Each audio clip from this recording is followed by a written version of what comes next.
Deciding who gets a heart transplant is such a hard task due to all the factors that should be considered in the process. I'm Maria Nicole. I'm Jake Frere. I'm Kyla Jonas. I'm Remy Alexander. And I'm Shay Craig. So while we were researching which patient should receive a heart, there is one main question that was guiding our research. What are the most critical factors when dictating who should receive a heart when there's only one available? There are three main factors that we were taking into consideration, which were medical, ethical, and economical factors, which led us to choose patient A. Some of those critical factors are medical urgency and compatibility. This means you're prioritizing your patients based on their needs and biological matches. The second one is ethical fairness and responsibility. It means you're ensuring fair access to each patient while weighing their personal responsibilities and potential risks. The third and final one is economical access and affordability. It means you're evaluating each patient's financial ability to afford long-term care needed for after the surgery. Mortality rates post-transplant. Mortality rates represents the percentage of mortality within the first 2 years post-transplant. And as you can see, between the ages of 0 and 30, it's 27%. Between the ages of 30 and 50, it's 32%. Between the ages of 50 and 70, it's 49%. And 70 and older, it's 68%. Longest living transplantees. 9 of 10 were given the transplant between the ages of 30 and 50. Lifestyle change. Transplantees are required to maintain a healthy and active lifestyle post-transplant. Optimal recovery period. People aged 30 to 50 generally have a stronger immune response than older individuals, allowing them for a quicker recovery.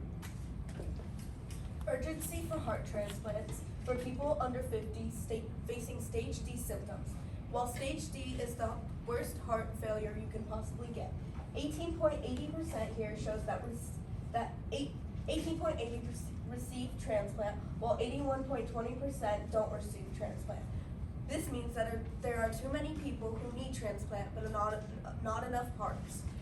A likely temporary fix could be the VADs, which is ventricular assist devices.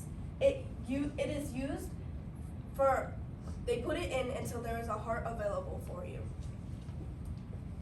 So patient A has recently been widowed and she has a 6-year-old daughter. According to the National Institutes of Health, 20% of orphans after the age of 18 become homeless, 47% become jobless, 24% become depressed, and only 9% become untroubled.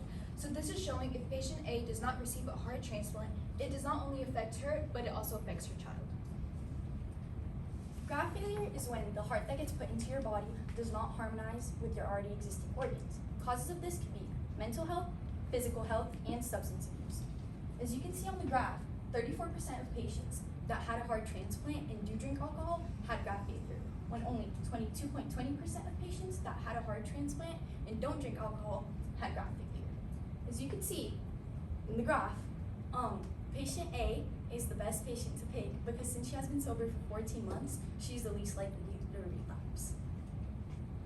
Workforce post-transplant.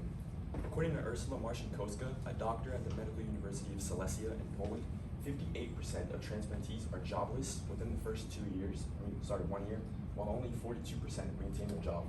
40 to 50% of transplantees experience a decline in income post-transplant, while only 25% retain their job after 2 years.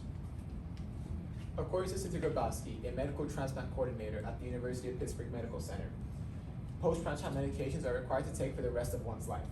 And as you can see in the graph, drugs.com, a database relating to drugs and medicines, report that these are the top 5 most common drugs taken post-transplant, and the average price is recorded for a box of 10 20 milligram capsules.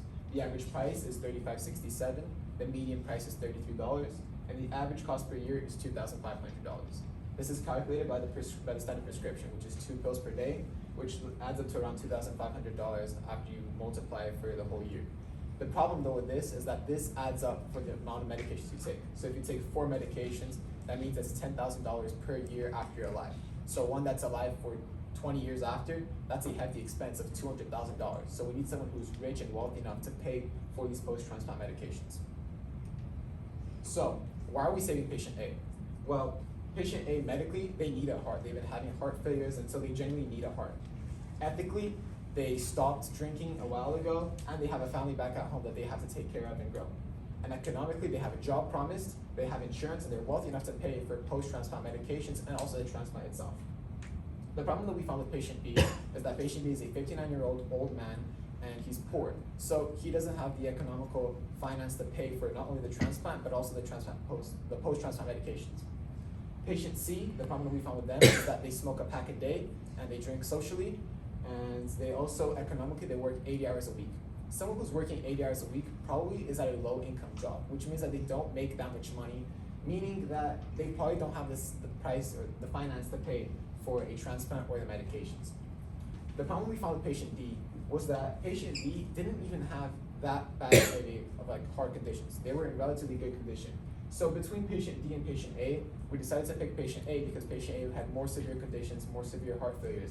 And so instead of giving a heart transplant to patient D could have a VAD or some other temporary device while patient A has the heart transplant. And last but not least, patient E. The problem we found with patient E is that patient E is homeless, doesn't have a job, doesn't have insurance, doesn't have a family. So all of these are factors that contribute to why we wouldn't pick patient E, because we could save someone like patient A who has a family back at home who can raise and save the future rather than patient E who is most likely to die regardless. Thank you. Thank you.